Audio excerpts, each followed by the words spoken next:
9 stakes stand between a $2 online table and the biggest game in the world. At every one, the danger is the same. Win enough to move up, or lose enough to never sit down again. Level 1. The Grinder. You're 21, working a job you don't hate but don't love either, and you've got $300 sitting in an online poker account you're not supposed to still have open during your shift. You play $2, $5 tables, 4 of them at once, for 2 or 3 hours most nights. The math of this level isn't about being brilliant. It's about not being an idiot with your own money. An older regular in the same forums you lurk in, a man named Silas, who's been grinding these games longer than you've been legally allowed to play them, sends you an unsolicited message after watching you punt off a third of your bankroll in one bad session. Bankroll management isn't a suggestion, he writes. It's the only rule that actually matters, because it's the only one that decides whether you're still playing next month. You take it more seriously after that than you did the first time someone told you. You build the $300 into $4,000 over a year of disciplined, unglamorous grinding. Small edges, thousands of hands, no big scores, no bad beat stories worth telling anyone at a bar. You quit the job, not because the poker money replaces the salary yet, because you finally believe, quietly, that it will. Level 2. The Local Regular. You start playing live at the casino 20 minutes from your apartment, $1 and $2 blinds, a table full of retirees and tourists, and 1 or 2 other regulars who nod at you like you've been recognized into something. Live poker teaches you a different game than online did.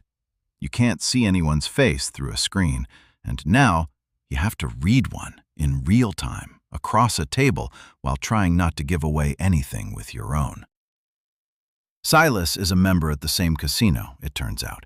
You'd been playing 3 tables down from him for a month before either of you realized it. He starts pulling you aside after sessions, walking through hands with you, pointing out the exact moment you gave away a bluff with a bet sized just slightly wrong. You lose more hands to him in these conversations than you ever lost to him at the table, and you learn more from the losses. You build a real bankroll, $11,000, entirely yours, entirely earned, $2 and $5 at a time. It's not enough to live on the way your old salary was. It's enough to know, for the first time, that this might actually work. Level 3. The Satellite Grinder. The real tournaments, the ones with buy-ins in the thousands, the ones that make a career, are still out of reach for a bankroll your size. So you grind satellites instead. Smaller, cheaper tournaments where the prize isn't cash, it's a seat in the bigger one. You spend 6 months treating satellites like a second job, sometimes playing 4 or 5 a week for a shot at a $10,000 entry you couldn't otherwise afford. You win one. It's not a big field, and the win itself isn't glamorous, but it gets you into your first real tournament with a 5-figure prize pool, sitting across from players whose names you recognize from years of watching final tables on your laptop. You bust on day 1, badly, misreading a spot you'd have played correctly a year earlier, rattled by the size of the room and the size of the stacks. Silas tells you the nerves never fully go away. You just get better at playing well while feeling them. Level 4. The Mid-Stakes Regular. Your bankroll crosses 6 figures.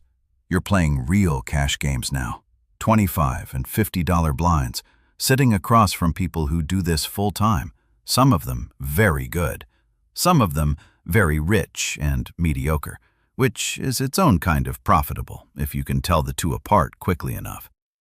You go through your first real downswing here, the kind that has nothing to do with your decisions and everything to do with variance, the mathematically inevitable stretch where correct plays lose anyway, over and over, for 6 straight weeks. You watch 40% of your bankroll disappear during a period where you can point to almost no actual mistakes. This is the level that ends more careers than bad play ever does. Not because the players aren't good enough, but because they can't emotionally survive being right and losing anyway, night after night, without their nerve breaking. Yours bends. It doesn't break. You come out the other side of the downswing with your bankroll rebuilt and your temperament tested, in a way online poker at 19 never tested it. Level 5. The Staked Pro. To play the stakes above this one, you need more bankroll than you have, so you do what most players at this level eventually do. You take backing. A stable run by a man with money and no interest in playing himself agrees to stake your buy-ins at a level twice what you could afford alone, in exchange for 50% of your winnings and a much larger share of your losses landing on his ledger, not yours. It feels at first like the safety net you'd never had. It's also, you realize slowly, the same trade every ambitious person in every high-stakes world eventually makes. You give up a piece of your own upside in exchange for the ability to play a bigger game than you could afford on your own. You are, for the first time, playing with someone else's money as much as your own, and the psychological weight of that is heavier than you expected. A loss isn't just your loss anymore. It's a conversation you'll have to have. Silas warns you, the week you sign the deal, that backing arrangements have ended more careers through resentment than through money. Backers who quietly start believing they're the real reason for your success. Players who quietly start believing the same thing in the other direction. You promise yourself you'll keep the relationship honest. Most people at this level make the same promise. Level 6. The High-Stakes Cash Player. You're sitting in games now with buy-ins that would have terrified you 2 years ago. $500, $1,000 blinds against players whose names are actual poker celebrities, the kind you used to watch on your laptop screen at 3 in the morning back at level 1. The money moves fast enough here that a single bad session can undo 6 months of steady, careful winning at the level below. The specific danger at this level isn't your opponents. It's your own ego. Players get invited to sit in games above their actual skill level constantly. The game wants your money, and the game is very good at making you believe you belong in a seat you haven't actually earned yet. You watch a talented mid-stakes player, someone you came up with, take a seat in a game 2 levels above his bankroll because he got tired of being told to wait. He's gone from the circuit within a year, staked out, playing $2 tables again under a different name, because he's too embarrassed to play under his own.